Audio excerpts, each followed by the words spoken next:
Reading is just a habit you gotta form in all of life. Books don't change people's sentences. Reading good, solid, reformed, Puritan literature, reading especially the classics, that's had the biggest impact on my life.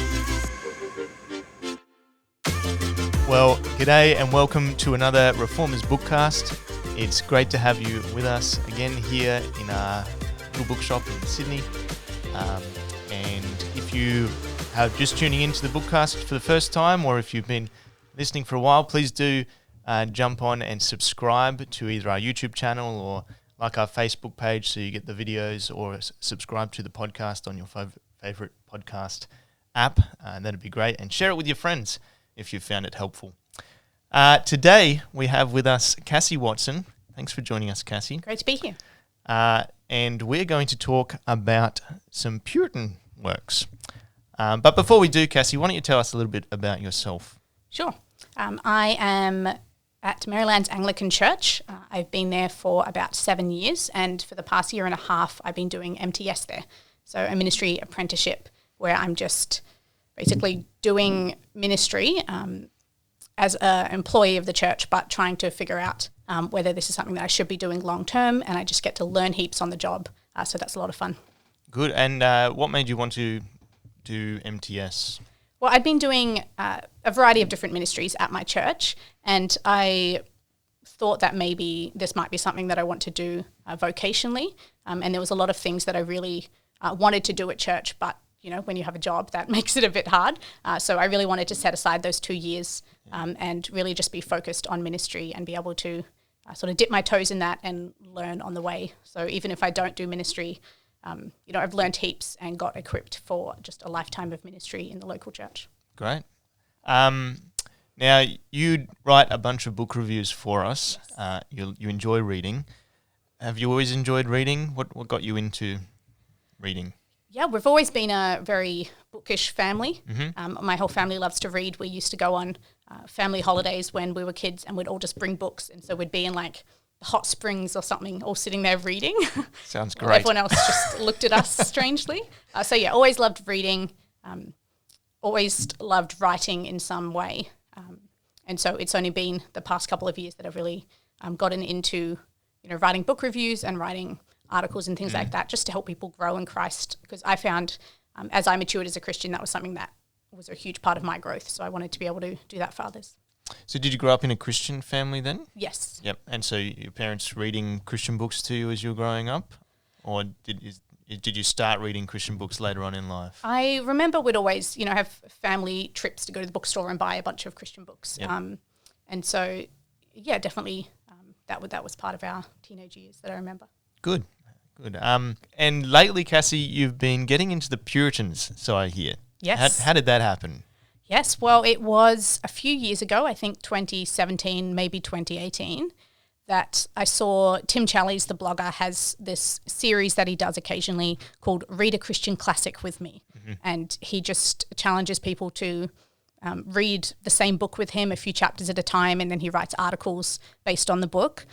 And he did one for Thomas Watson's A Godly Man's Picture, which we have here. It is not just for men. It's an excellent book for anyone to read.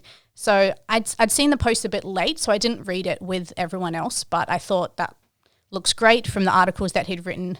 So I picked that up, and then ever since then I just have grown to love the Puritans more and more. I'm trying to read my way through a bunch of their works, and so it's just been a few years, but I've found such great help in them.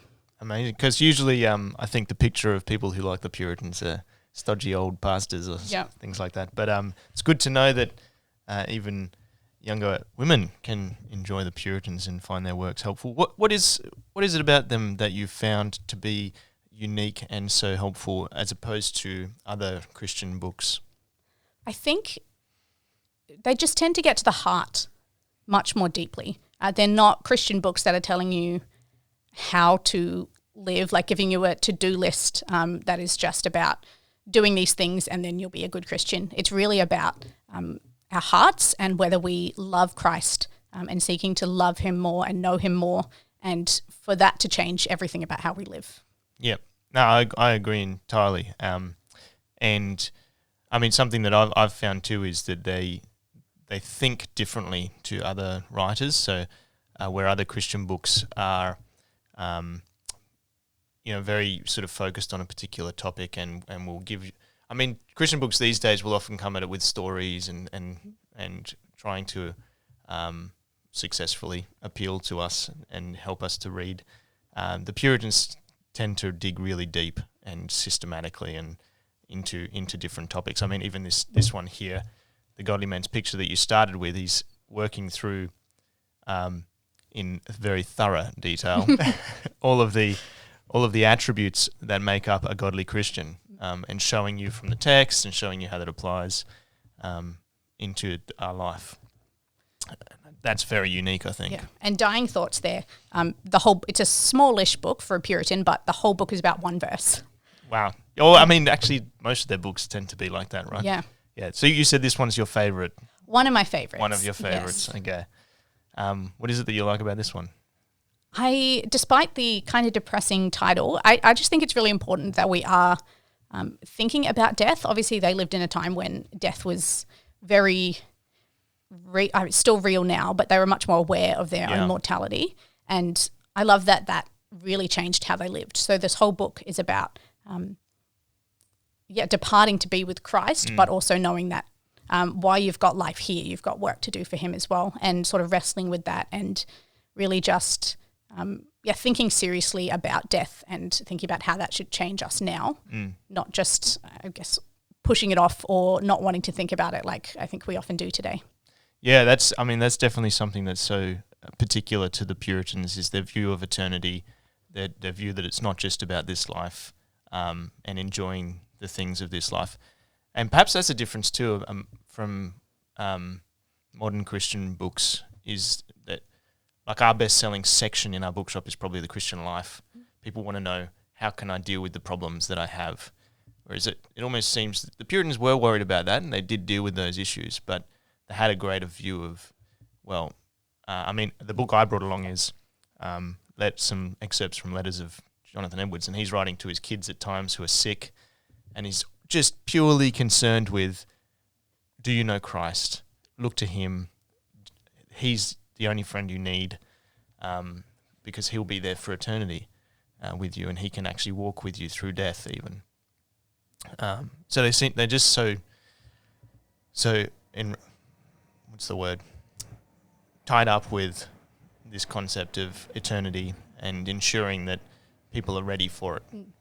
The Bible tells us that this life is so short in comparison, yet we make this life into everything somehow and just somehow don't think about what is going to be our eternal future. And this whole coronavirus situation that we've been going through, I think, shows that our society in general doesn't like the idea of death. And no one should like it, but they just can't handle it. The idea that some people might die from a sickness is just like the world needs to be thrown in turmoil about it.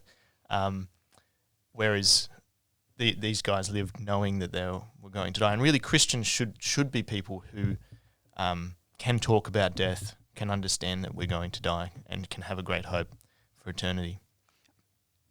So why don't you tell us about the book that you've brought along, and then I can tell you a little bit about mine, and we'll explore some more key themes out of the Puritans. Sure.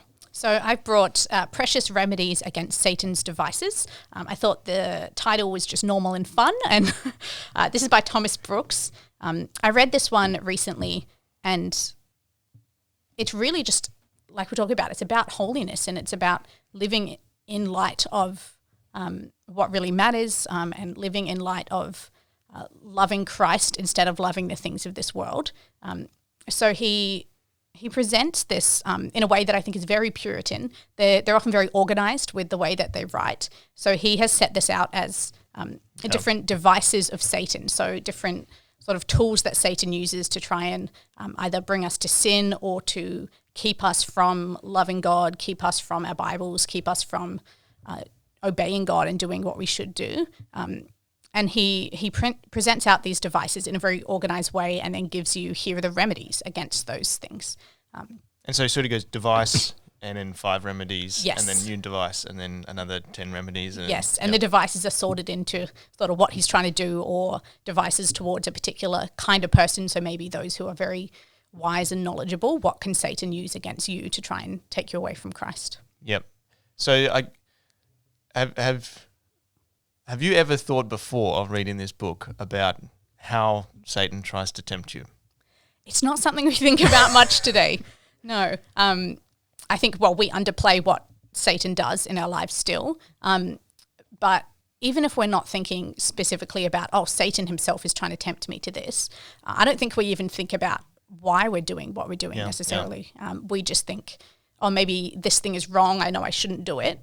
But we don't dig further than that. We don't think, what is it that I am loving instead of Christ? What is it that I am thinking that this sin is going to give me? Yeah. And then thinking, we don't think soberly about actually Christ is the one who can give us those things. Yeah, and I think that's something we can learn from the Puritans, that, like you're saying, we almost operate off this sort of emotional or like a will sort of level. So we encounter temptation and the whole drive is, I need to not do this, I'm going to try and not do this. And so it's a sort of will driven, whereas the Puritans were like, no, I'm going to stop and think through this, because what I think impacts my will and impacts my hands and what I'm going to do. And so if I just stop and think, before I explode in anger at my friend, what the consequence is and what the outcome is, and whether or not that's showing the love of Christ, and all that, just thinking through the issue, that's going to change how I act. Yeah, which is I think quite different to how we tend to operate. Yeah, absolutely. What else have you found as you've read this book? What's some standout, I guess, areas that we could learn about how to combat sin in our life? Well, the thing that I keep coming back to with this book is the very first device that it talks about, and the very first sort of remedy, which is how Satan wants to draw us to sin by presenting the bait and hiding the hook. I think that's a really powerful image. And I think about that in moments of temptation. I think, this sin looks appealing, but I know that there is a hook behind it. And I think that's something really practical that I've taken out of this, to just have that image in my mind, and that helps me to think more carefully. Also, like you were talking about eternity, that's something that has stuck out to me from this book. There are just a few pages in there where he's talking about, I can't recall exactly what the device was.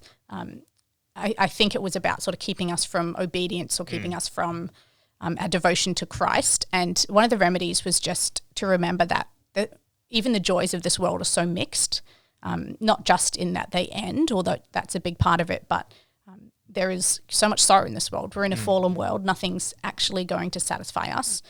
So he encourages us to think really soberly about that. And so to not put our hearts on the things of this world, but also then to just look ahead to the joy of eternity.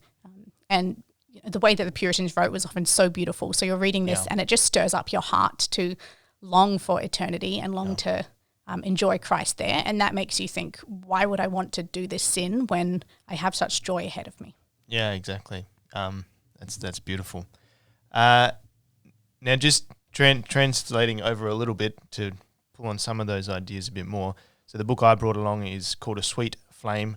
It's in the series Profiles of Reformed Spirituality, which is, I think, a great series for introducing you to the Puritans. If you don't want to pick up a 230-page book on sin, these are little punchy 100 to 150 pages where the editors have taken excerpts out of writings. So guys like John Flavel and Jonathan Edwards and Spurgeon, and he's not probably a Puritan, but they've brought you the best of in little punchy books. Now this one is excerpts from Jonathan Edwards' letters, and just I love the letters of the Puritans. I know you were saying earlier to me that you haven't gotten into them too much yet, but they just show the humanity of these guys. I think when we start talking about their view of eternity and their view of sin and their logical thought, they can almost seem like super Christians who never had never had any issues in their life and could always logically think through things and act in a way that was consistent with their beliefs. But the letters of these guys just bring out their humanity. I mean, Jonathan Edwards was kicked out of his church, and there's a letter in this book where he's relating that experience and how it really hurt and was difficult for him to go through. He lost his kid, one of his kids at least, early in life, and he relates to the sorrow of that experience and the grief. He had children who moved away from him and then got sick and were potentially dying, and you see how he's working through that. So it's fascinating to see. But again, you see through it all these same sort of themes, that even as he's writing to his sick child who has no friends around because they're in the colonies in America, and you can't travel easily, and they've moved off to get married somewhere far away. And he's saying, even though you don't have friends around, it's probably good because it will force you to look to Christ as your only true friend, who will be there, not just in this life, but in the life to come. And so he's very rich and devotional, and full of this love for Christ. So even as they're dealing with issues like sin and death, they're just so enraptured with who Christ is and what he's done and how that plays out in our life. And that's the thing that enables us to take our sin so seriously, and to hate it and to want to fight against it, because to know that Christ is better. Okay, yeah. Flesh that out a bit more. Well, I was just, they're facing, you might say they had harder lives than us in a lot of ways. They face so much suffering. Most of us don't go through the things you just talked about. And so they lived in a really hard world, but they didn't, I guess, turn to the world, and they didn't turn away from Christ and sin, trying to find some happiness. They knew that actually to be with Christ, to know Christ was better than anything you could have here, and worth any amount of suffering, worth any forsaking of sin, which is always going to involve suffering. They just knew that not just in eternity, as important as that was, they looked forward to being with Christ there, but even to know Christ now. You often see the Puritans being thankful for suffering because it enabled them to draw closer to Christ. Yeah, absolutely. I've seen that in their books, as you say. Now, hopefully this has been helpful and encouraged people to maybe try and pick up a Puritan book. I think, though, that it's worth us talking a little bit about any ideas we might have about how to read the Puritans, because they think very differently to how we think. Their books are not like modern Christian books. They don't start with stories. Yep. They don't try and draw you in that way. Often they're picking up a single text and then just unpacking it for 150, 200 pages. So what have you found helpful in terms of how to actually read them and not give up? I think it helps that I just love to read. So I know for some people that might be more of a slog, but I think it's worth it. I would say I never just sit there and read it without engaging in any way. So I'm a little picky about writing in my books, but there has been some Puritan books where I have, had a pencil underlined as I went. I think it's really helpful to have that kind of, you're really thinking about it, engaging with it, whether you underline or you take notes separately. But then pair it with prayer. Mm-hmm. Something I found helpful is reading a small chunk before I go to bed at night. That'll be, I'll be reading for a while, and then that will be the last thing. I read a few pages and I pray about what I've read. Yeah. And I think, that's a really helpful way to get through it, because that that's practical and that you're actually thinking through. You're not just, whipping through it for the sake of it. But it's also, I think, how they would want their works to be read. They don't want you to just read it and then go away and do nothing about it, but to draw you closer to God. Yeah, I agree with that.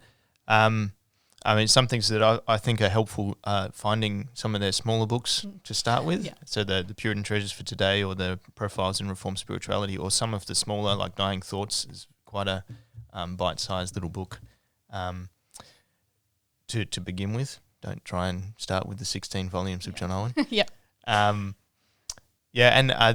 one other thing that I've found so helpful too, which sort of fits, I think, with their methodical method of thinking, is plotting through their works. So just reading a bit each day. I think I mentioned too that I have Precious Remedies Against Satan's Devices next to my toilet, and so That's where Satan's going to get you. something like that. But I just read a little bit each day, and you find that it really does shape how you think and changes something in your mindset, even as you plod through. Any other ideas you have? I would recommend if you're still a little bit intimidated by picking up one of their works, start with something that kind of leads you into the Puritans. So whether that's, something like those letters might be a little more accessible, or read a book that is heavily inspired by the Puritans. So there are some books where their footnotes are just filled with Puritans, or if you're familiar with the Puritan, you just recognize that author has really been reading this and soaking in this. So Gentle and Lowly by Dane Ortland, which I believe you talked about on a podcast before. Yes. That's a wonderful book that has been greatly drawn from various Puritans, but particularly Thomas Goodwin. So start with something like that, or Enjoying God by Tim Chester. A lot of John Owen in there. Start with something like that, and that I think will give you a taste for the Puritans, and you'll suddenly see the richness of the theology that those authors have been reading, and I think that will just make you want to read them yourself. Yeah, and you were saying you're working through trying to make a list of at least some of the books that you've found. Maybe we'll have to pull that off you and make it available. Sure. Yeah. I'm trying to think of a list of, if you liked this book, this is a Puritan book that has, be quite influenced by that you might enjoy. So. Yeah, that's good. Well, again, it's been great having you here, Cassie. Thanks for coming along. Great talking to you. And it's great that you've been enjoying the Puritans, and hopefully this encourages people to delve into these men of the past who've been so helpful in our lives and in many others, draw us closer to Christ and see the glory that He brings.